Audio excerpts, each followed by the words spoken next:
Er der lakridspulver? Kan du finde det? Den er sjov, altså fordi jeg ved ikke om kokken er enig med mig i det umami, det er det nok ikke. Men den kan virkelig give smag i ting. Og dele vandene. Og den kan Nå, men nu deler vi vandet. Jeg er meget glad for den, ikke? Rigtig vej.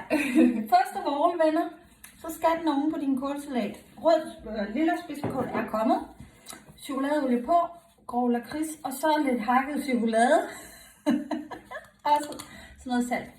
Wupselups, det smager dejligt. Okay. Eller oven på skyr. Ja. Hasselnøddeolie og den her oven på skyr.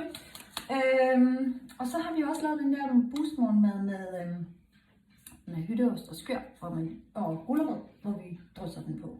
Ja. Den giver mega meget smag.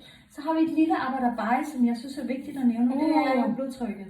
Ikke for meget. Så hvis, nej, men det vejer, altså hvor meget er det her? Nej, 45 gram. Den holder 100 år. Ja. Ja, det er en god men det er rigtigt. Generelt, lakrids øger blodtrykket, så vi skal lige holde lidt øje med den samlede daglige dosis. Daglig dosis. Ja.